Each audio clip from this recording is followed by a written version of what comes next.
Hey everybody, welcome. I'm Romi Hill, and this is the last of my 6 lives for the 2023 Summer of Lace. Thank you so much for joining me. I just feel connected in a way that I don't usually get to feel because we're so far apart.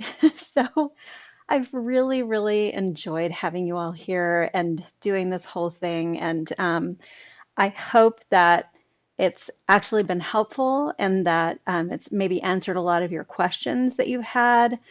And it's like so nice to see you all. I'm kind of looking at you in the comments. It's so nice to see you here. Um, so, again, since I'm streaming, I'm a little bit delayed. So what I'm saying is getting to you around 10 seconds late or so, and I'm kind of watching the comments to make sure that I get to any of your questions that you ask. So I'm just going to sort of take a break from time to time and say hi and answer questions and all of that fun stuff. So I see everybody's talking about what a hot day it is.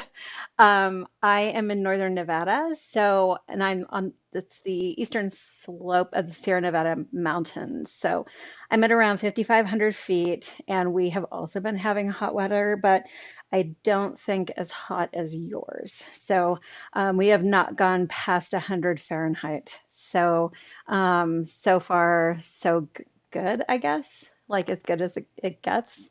But it hasn't been getting very cool at night, which is unusual for here. So, so nice to see you all tuning in. Okay, so today we're going to talk about blocking. In my first episode, I talked a lot about how to swatch and how you block your swatch and how you swatch and how that has to reflect like how your final object is blocked. So I feel like we're, coming kind of full circle here. Um, and and I just want to talk about how to block a lace shawl. It's a little bit different, especially if you've never knit lace before. You will be surprised at how much you have to stretch it. So, and it's meant to be. So, we kind of have a joke about blocking things thuggishly. And one of my test knitters actually lays weights down on blocking mats to keep them from popping up because she pulls it so tight. So, and that is totally okay. So the fabric, once you get it wet, is actually a lot stronger than when it's dry. So when you're pulling like that, you're not going to harm your piece. You're just going to open the lace up and give it a nice stretch so that even when it kind of starts settling back down into its forever size, it will still be nice and open of a pattern. So let me see. Okay, just checking to make sure that no one has any questions yet. Um, it's pretty toasty here, so it's probably toasty where you are too, hard to concentrate. Okay, so the first thing I want to go over is a lot of people will tell you to weave in or sew in your ends before you block. And of course, it's your preference, knitter's preference always.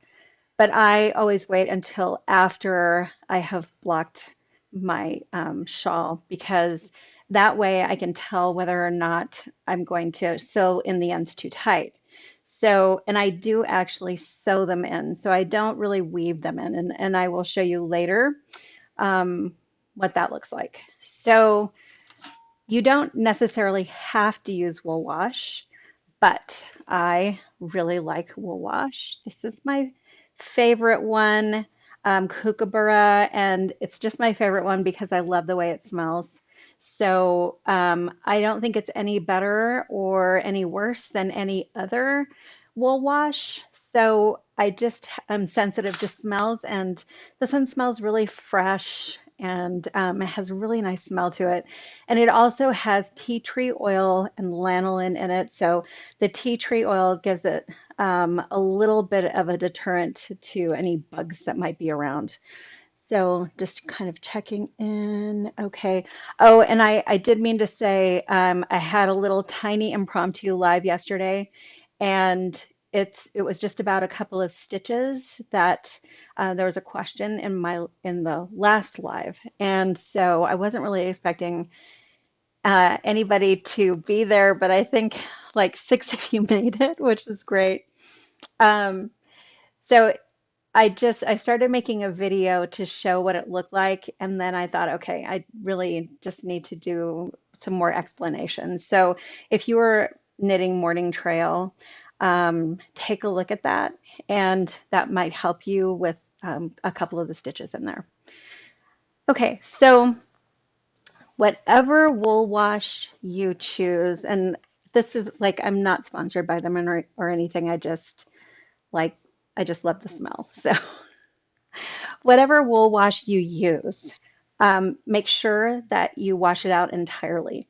And you don't really necessarily have to use a wool wash because the yarn, especially indie dyed yarn, is pretty well washed out already. So you're not really washing anything out unless you knitted with a cone yarn that has spinning oils in there. So it's not hugely important, but it's kind of nice just to leave it with that fresh smell.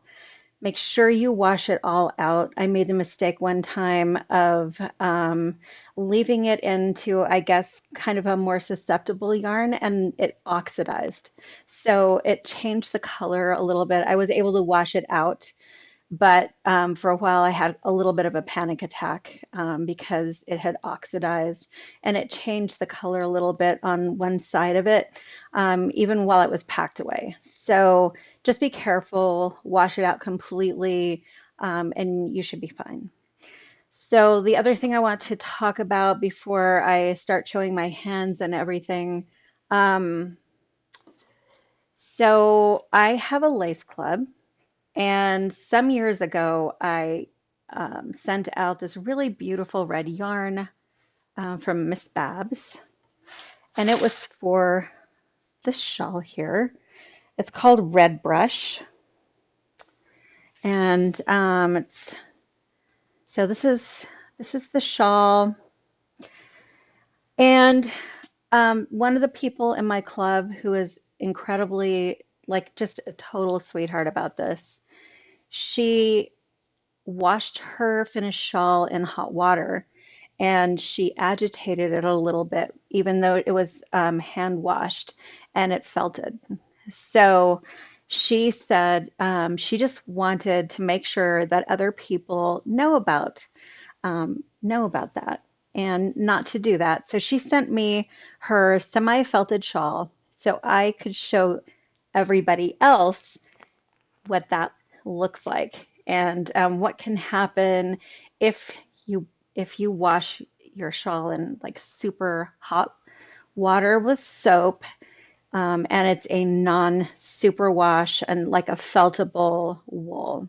So you need to definitely be careful about that. I'm just going to, so I have a question. Human shampoo or conditioner? Yes, definitely. Um, so I like, I think it's mane and tail. I think it works really well, the shampoo and conditioner. So you can totally do that. Like this woman that I met at Stitches West one time swore by it, and she said that she only used a mane and tail shampoo and conditioner, and then she didn't really pin out her items. I don't think she did like super scallopy lace, but she did do larger shawls. So, and she said it really relaxes the fibers. So you can do that too. So depending on what effect you want, you can definitely do that. Then let me make sure that there are no more questions. Okay. Okay. Okay. Everything is good. Alrighty, so there are lots of blocking materials, and I like to use blocking wires.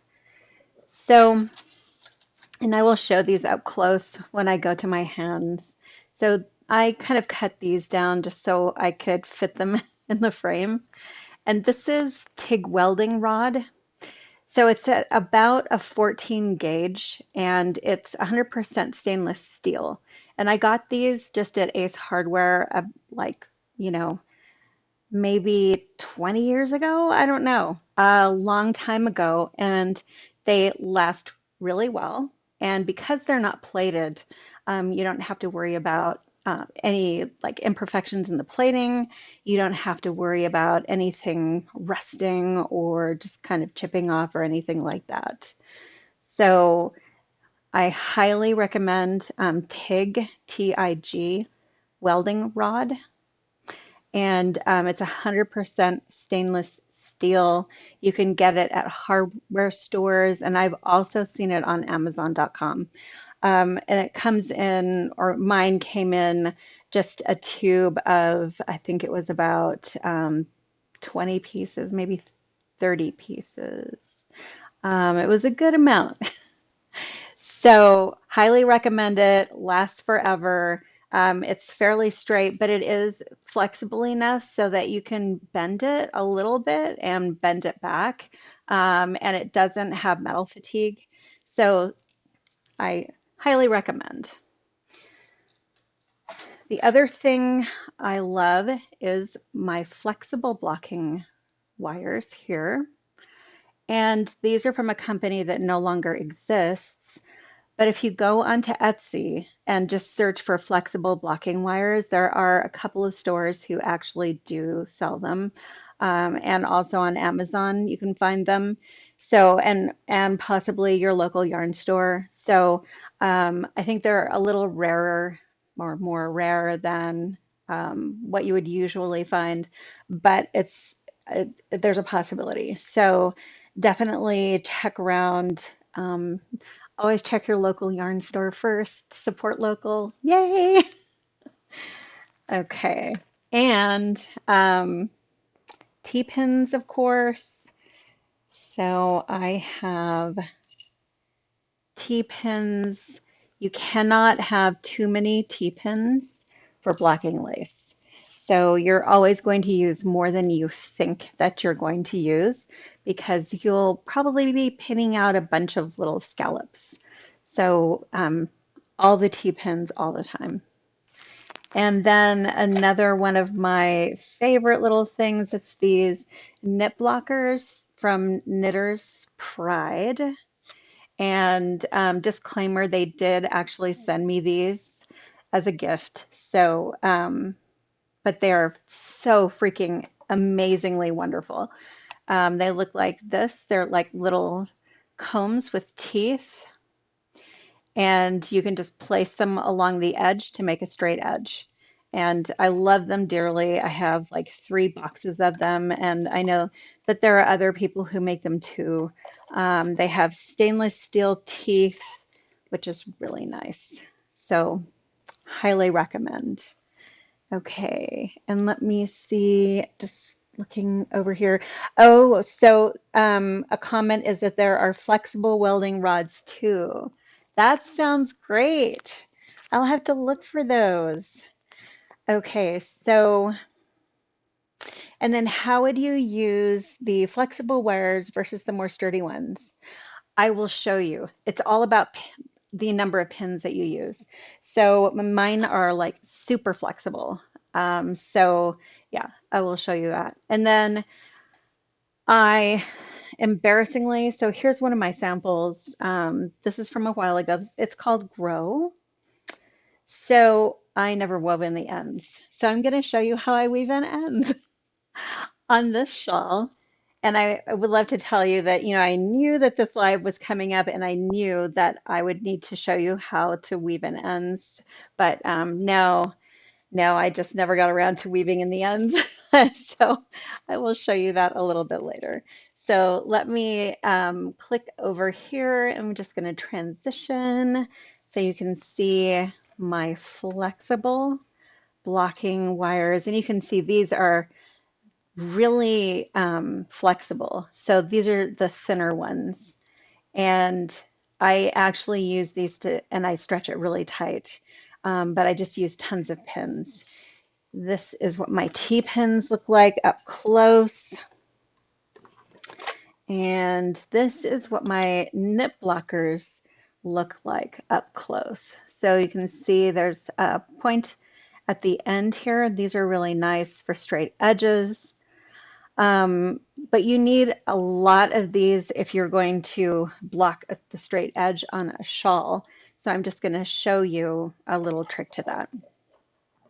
I'm not actually going to wet anything because I'm completely paranoid. And here's the kookaburra that I use. And like I was saying before, it's just my preference. So I don't think any of them are any better or worse than the next one. And here is what the TIG welding rod looks like close up. Mine has a little notation on the end here. And these are actually very easy to weave in and out. So they don't really snag. You have to be a little bit careful with any type of blocking wire to make sure nothing snags. So one more thing I want to talk about before I show you actual blocking happening.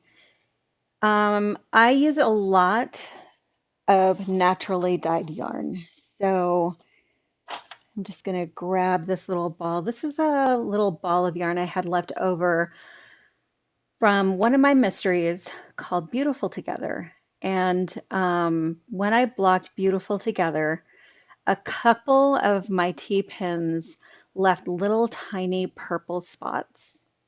And that happened also, I think, for some other people.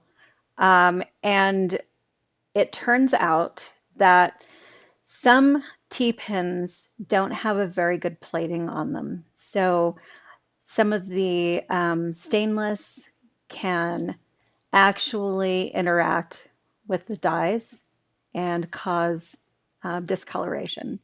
So if you do use naturally dyed yarns, definitely beforehand check, wet your yarn and wrap it around your pins and make sure that it's going to play nicely with your pins. So that can be a problem. So let's see. And Marianne, you asked, will the T-pins hold the 14 gauge steady? Absolutely. Yes, definitely. Let me see. Okay. And poor Audrey says she stabs herself. That's, oh, I'm sorry. That's terrible. Okay. So I have a couple of things to show you. So here's an unblocked miniature shawl. I have little shawls lying around all over the place. So let's take a look at this. So you can see on this little miniature shawl here that it's not very straight up at the corner. Like you can see that there's this, it looks like there's a corner there. And I have seen people look at that and try to block it so that it emphasizes the corner. Um, I always try to, when I block my lace, I always make sure that that's straight across there. So lace is interesting because in a sweater, when you're knitting more to a ball band gauge, you're going to get your increases and decreases will give you an absolute certain kind of size and shape. But lace, because it's knit at a larger gauge, you can push and pull and nudge and move things around. So I added extra stitches in this area, And those extra stitches that I added in this area were so that I could block this part out straight across the top. So you're not always going to see what the shape looks like when you start to block. And that just means you get to wrangle it into your chosen shape. So don't be discouraged if you see like, a point or an edge like that. And definitely, I mean, unless you want to block it like that, you absolutely can block it like that. But it wasn't meant to be. It's meant to be stretched out. So here's how I would do that. Um, I would wash this in my wool wash and water, and then I would dry it. I always wrap things in a towel and walk on them, and that gets the extra water out. So this is what I do for a straight edge. I usually don't use the knit blockers because my straight edges are so long. So I'm just going to weave my blocking wires in and out along here. You want to make sure when you weave it that it's close together.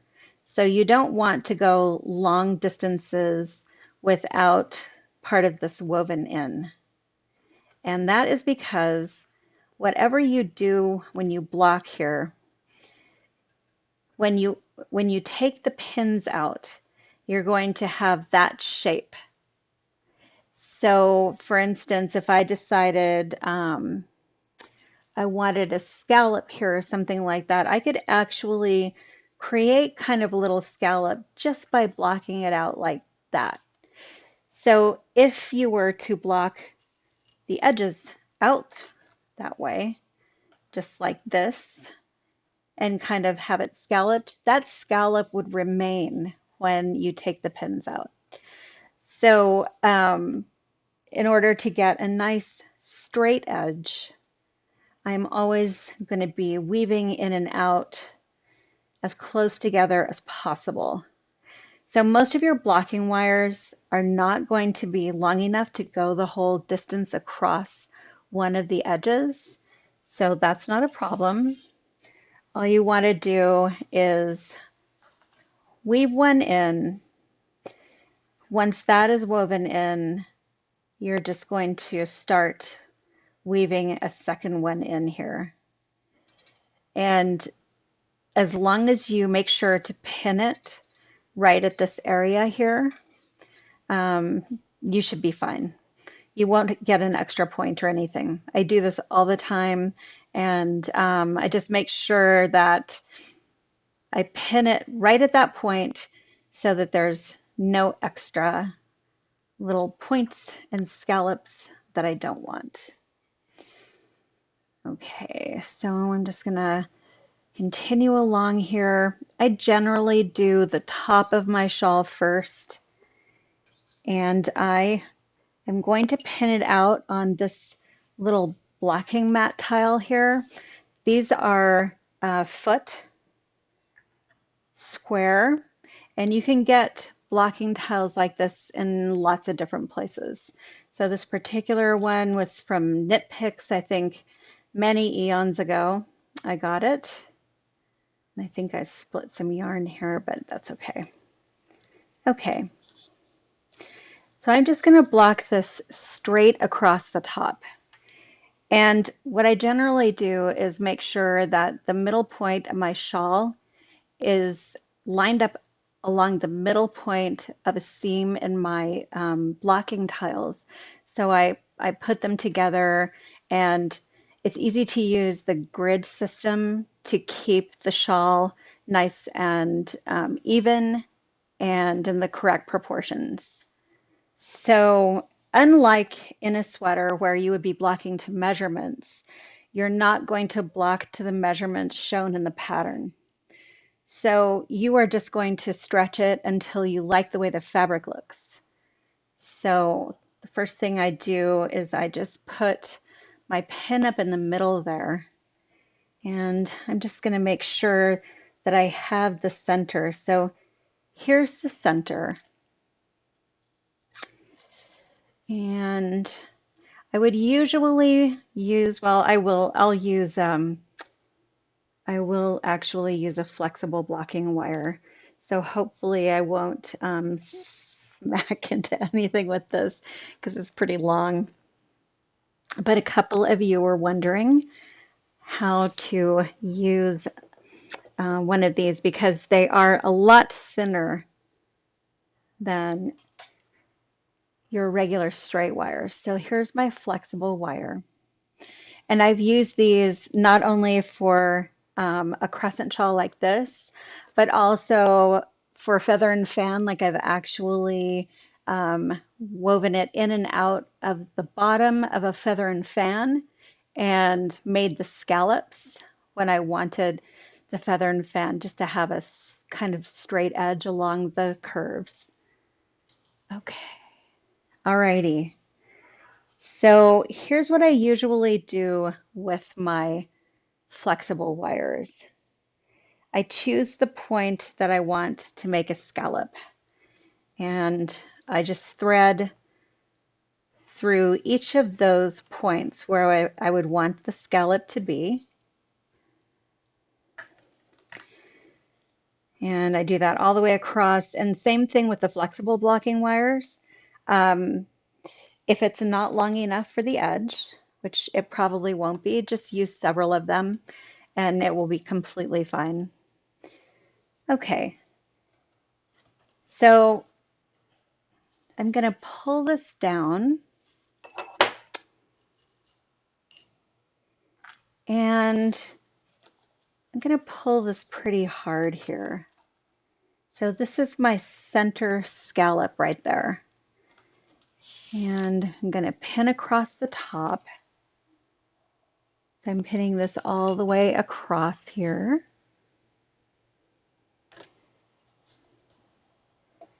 So this is going to take a lot of pulling across the top here. So I want to make sure to get my T-pins underneath the blocking wire all the way across. And I am very generous with my T-pins. I use a lot of them. So I want to make sure that when I pull on it, this is not going to pull out. Okay, so now I have at the bottom, I have that little scallop here pulled down. And the great thing about blocking wires is you can reposition them around. So say I decide after I put my pins out here that I actually want to stretch this more. I'll put all of my pins across here. And I decide, okay, well, I want to stretch this more. So all I'm going to do is instead of having to move all of my pins all the way around, like with scallops and who knows what, I'm just going to pull this blocking wire farther out and kind of work it out from the center. So I started here and I'm working on getting this nice and even. So I'm just pulling sort of out from the center. So if this were wet material, I'd actually be able to pull this more, but so not wet material. Okay, so that is done. Once I have decided where I want my blocking wire to be, I will add some more T-pins if I need to. And once this is all stabilized here, then I start pinning out the other scallops. So in this particular edging, each of these has 2 extra scallops. And the blocking wire gives me a really good indication of my shape, where I want it to be. So it's easy to work from that. to be able to get these scallops exactly how I want them.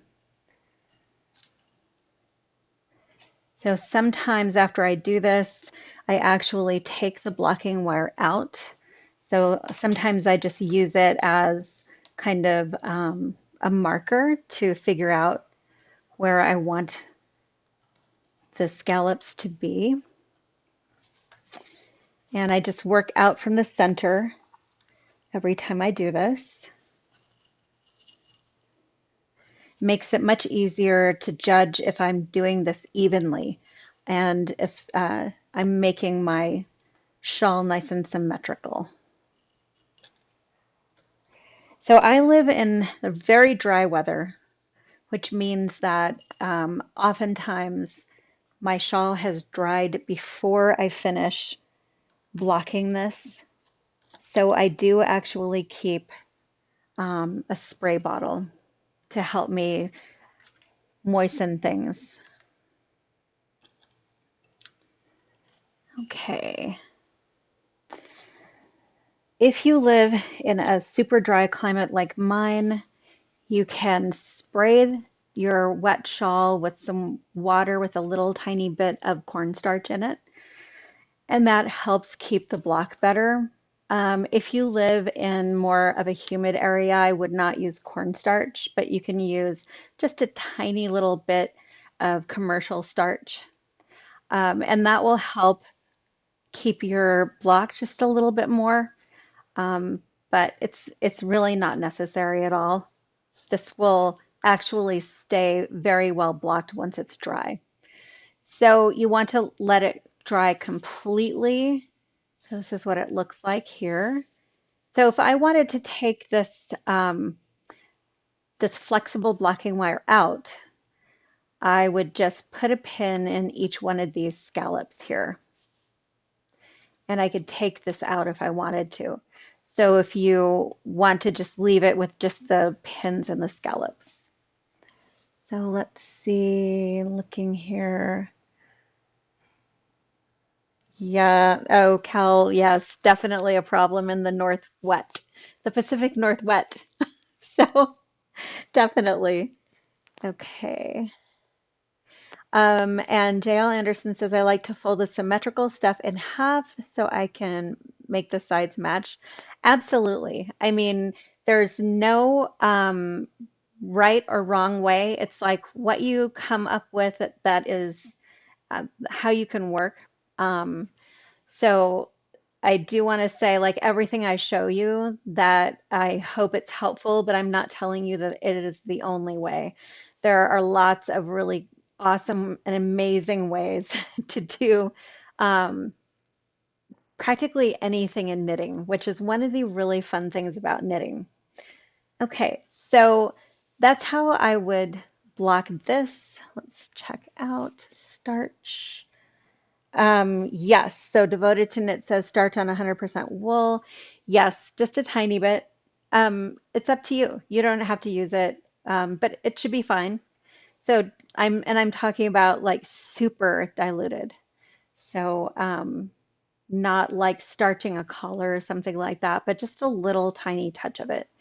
So if you live in a dry climate like me, your knits are going to stay more blocked like this. If you live in a more humid climate, they're going to start scrunching in a little bit more.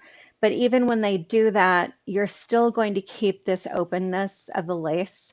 It will never revert back to that sort of like shower cappy sort of look that looks like something that your cat dragged in. So it will never do that. So that's a good thing, I think. It could get much smaller though. So, alrighty. So that is that. Let me just move this just a little bit over here.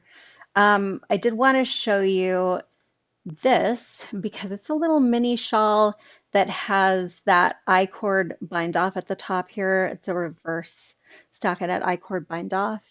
Let's check.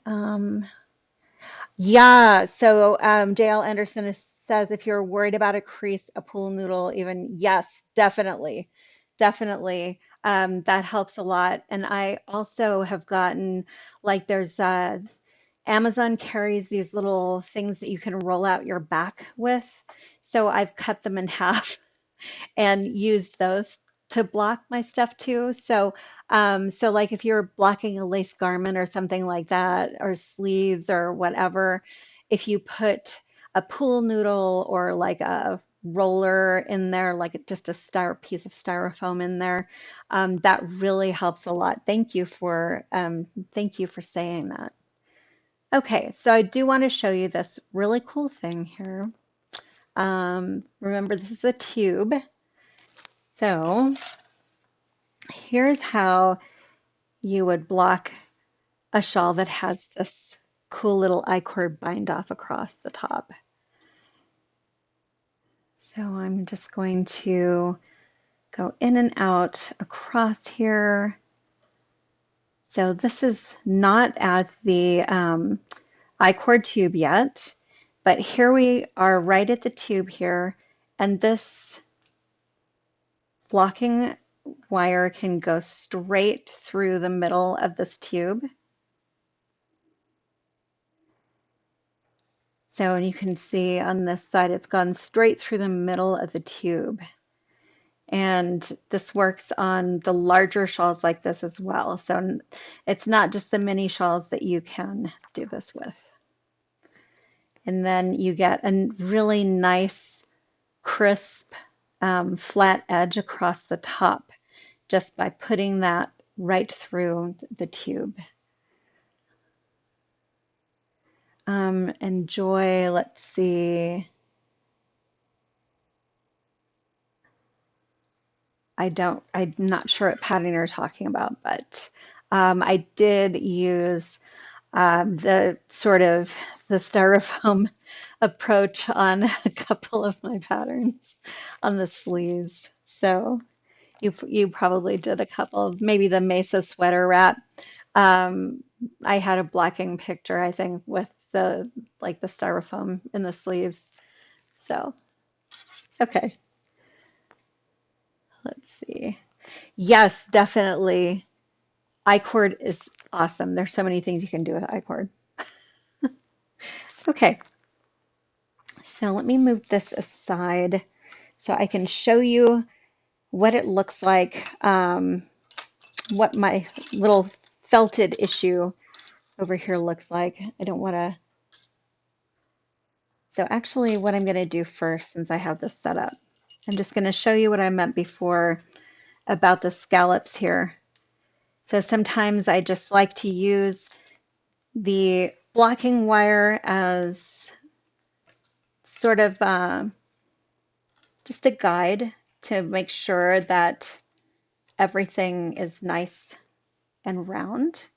So once that's done, I can just take this out and all of my scallops are nice and pinned out, and I can just let them dry that way and they'll stay nice and scallopy. Okay. Oh, Joy, you said the first little mini shawl. I think I made this one up. I made it up for a class. It was a piece of one of my mystery shawls, I think. So yeah, I don't have a pattern out for it. So okay, let me move this aside and we are going to take a look at the felting here. Okay,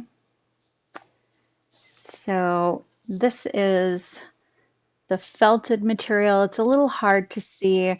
It's hard, red is hard to pick up. So that is what that red looks like. You can see it's not entirely felted. You can still see the stitches in there, but so this is what it's supposed to look like. So you can see it lost about half of its size. So it went from this to this. Alrighty. I'm going to put my poor little felted stuff aside here. And so once all of that is done, once you have your shawl all nice and blocked,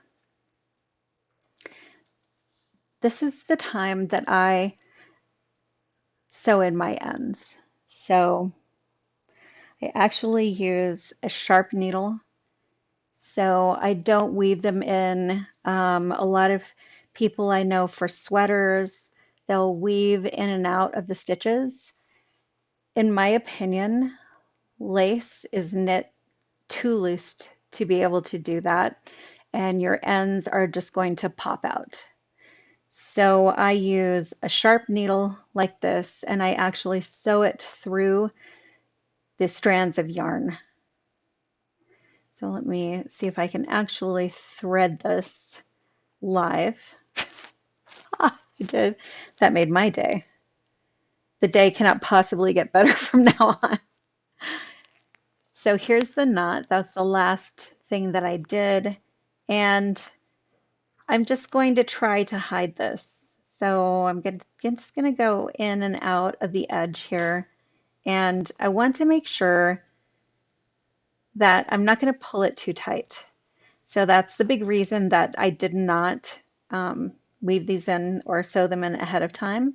So every time I put that through there, I'm just going to pull it to make sure that it's not too tight, because I don't want, I want that to keep its nice scallop. And just sew this in a little bit. I try to hide it just along here with the stitches. And I'm not going in between the strands of yarn. I'm actually sewing into the strands of yarn because I think that helps it stay put better. So I'm just going to kind of double back a little bit. And I want to make sure, again, that I'm not pulling this too tight. So once I am over a couple inches or so, I'm just going to go back the other way. So pretty much along the same pathway that I had before. You can see I'm just kind of going in and out here, sewing through, just trying to hide this away. And at the end, it's more like if you have done hand sewing before, this is more like hand sewing.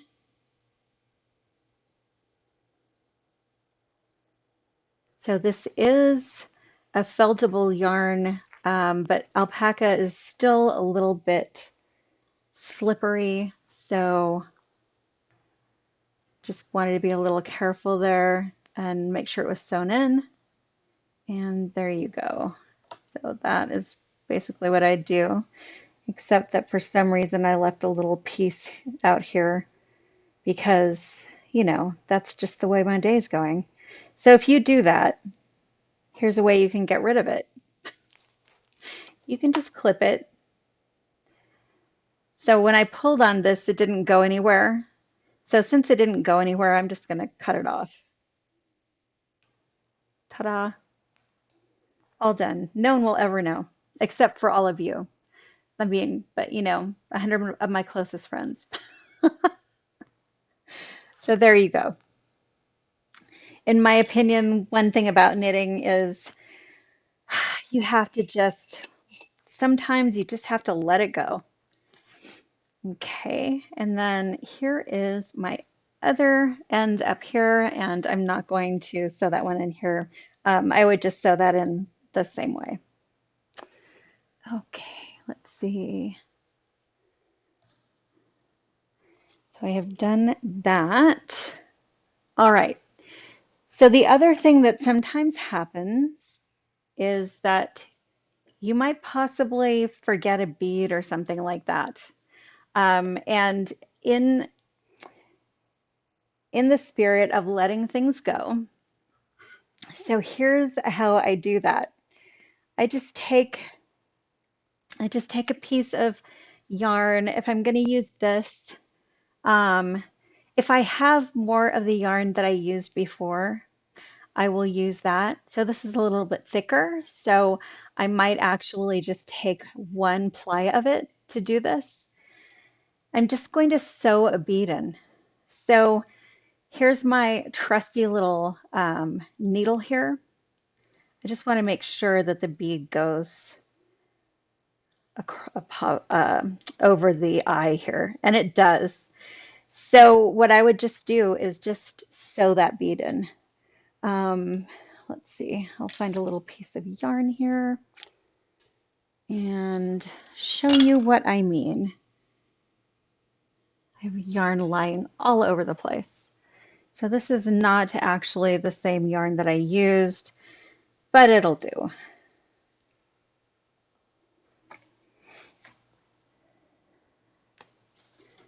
So here's just a little bit of yarn, and all I'm going to do is thread that through.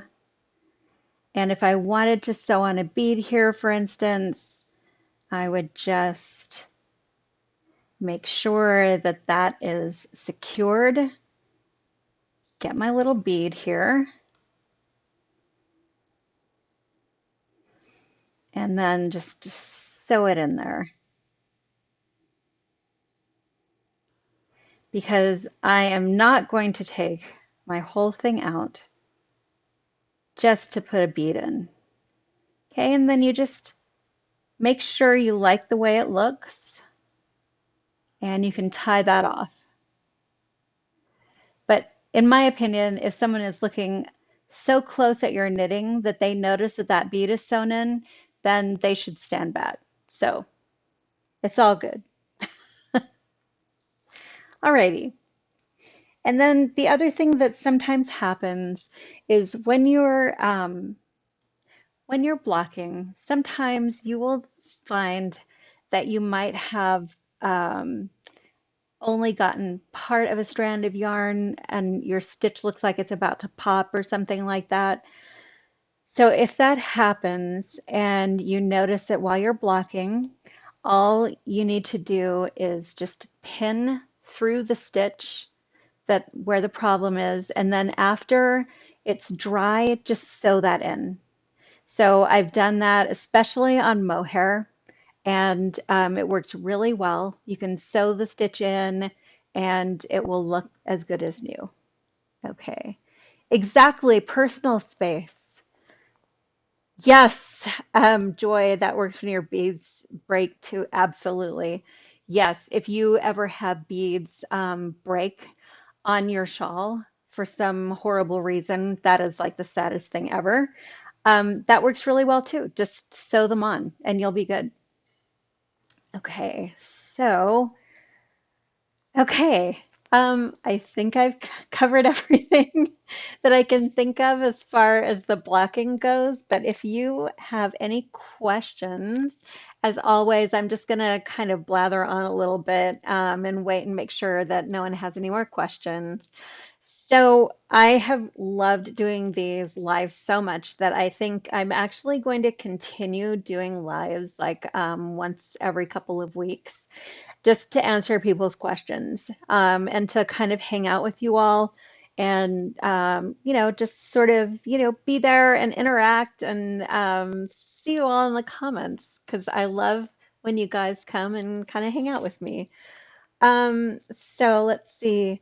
So Marianne said I've had a knit two together pop open after blocking. Oh, that's so sad.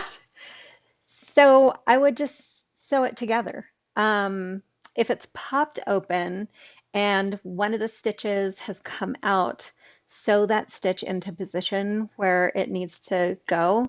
And just like there's no real rule of thumb. In other words, if you like the way it looks, then it's right.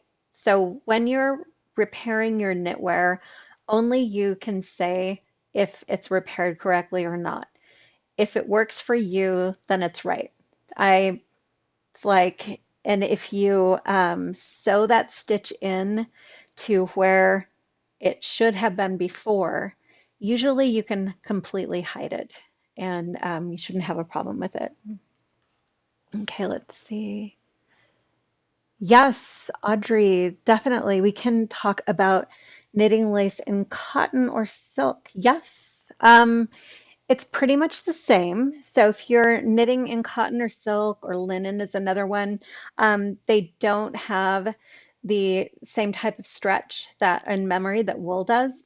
So you're going to keep your block much more.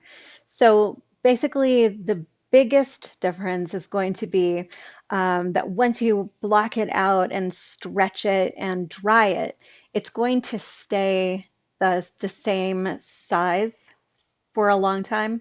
So, like when it kind of relaxes back into its forever size, it will be very close to the size that you blocked it to because of that lack of memory. It doesn't have any spring to bounce back. So that's the biggest thing. And if you use a wool wash on any of those fibers like that are not wool, put a little bit extra into washing it out because it can oxidize and kind of change the color a little bit. Let me see. Yes, Douglas, you asked if I would announce future YouTube lives. Absolutely. I won't, I promise I will hardly ever do like that sort of unannounced spur of the moment live like yesterday. I will definitely announce them in my newsletters and I'll put them up in my Facebook group and Ravelry group. And you guys, if you have questions or anything about lace or any of my patterns or knitting or whatever, just email me and let me know, and I will cover questions. And you can ask questions when I'm live too. So let me see. Um, so Natalia asked, I have probably missed the reason, but I wonder why you have decided to remove some of your patterns from Ravelry. Do you plan to update them? Yes, I do. So I have been designing for a long time, so over 15 years, and I've learned a lot along the way. And I've also learned a lot more about how people are consuming patterns and what people have problems with and what is more clear and different ways to do things that make the knitting experience better and little tips and tricks and all sorts of things like that. So I am taking a bunch of my patterns down. I'm going to update them all so that if you take a look at one of my later patterns and then you take a look at one of my earlier ones, they'll be in the same format and they will have the same abbreviations and symbols and the same sort of flow to them. So I just really felt like they needed an update um, because I've learned a lot along the way. So I want to make sure that you're able to benefit from that as well. Let me see. So, and Deborah asked, do you have a favorite place to block really large shawls? I can use the floor. I have a little area that's pet free. Before I used to actually block them on the bed. So in the morning, I would wash my shawl and then I would make sure to get as much of the moisture out as possible so it would dry faster and just block it across the bed. And by the time I was going to go to bed in the evening, it would be dry. So for larger shawls, that's what I used to do. If you have a large shawl that's like a square or like like a very uniform shape, you could try a Shetland shawl frame and they what they basically do is lash the shawl to the frame, to a big wooden frame, and then you can stand it up on its side. So you can actually do that also with blocking tiles if you're really careful. I've actually stood them up against the wall and just sort of propped them, and I had some pretty good experiences getting them to stay where I put them. But it depends if you have curious cats or something like that. It depends. So it's always easier to block away from pets, I would say. Let's see. Let me see. Okay. Okay. I think I got everybody's questions answered. So Marianne asked where to get frames. Try Lassie's. They're a lace museum and store in Oakland, California, and they have a website that has everything lace. It's LACIS.com, Lassie's. And if they don't have them, they could probably help you figure out where to get them. Another really good place to get lots of lacy things is Schoolhouse Press, the amazing Meg Swanson's site, and she carries lots of lacy things and other types of traditional knitting. It's a great place to shop. Let me see. Okay. Okay, I think I've gotten everybody so far. Um, Again, thank you so much for joining me. I really appreciate it. Ooh, so Cal says Jameson's of Shetland sells them, but shipping, yeah, shipping is costly and takes quite a long time. So do try Leslie's first and see that. And I see that the my speech to text is not spelling that correctly. LACIS.com. Leslie's. Okay.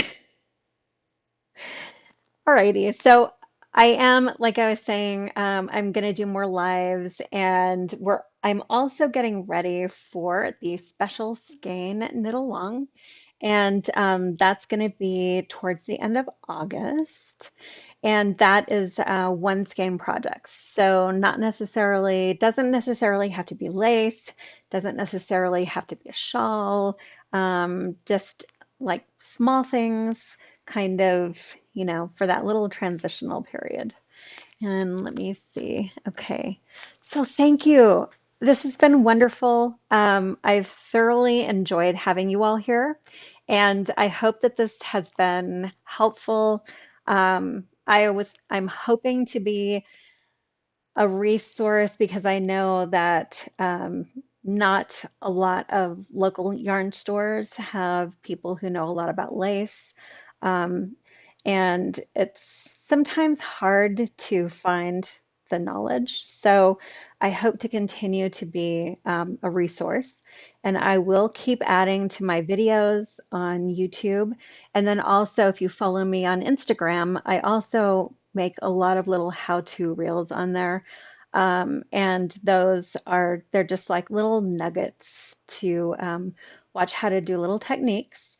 So if you have any questions that you want me to answer or something like that, I am really happy to do that because I really want my patterns to be accessible to you. So I don't want you to ever look at it and think, oh no, I could never do that, because you totally can. You all are freaking amazing. So again, thank you, and take good care.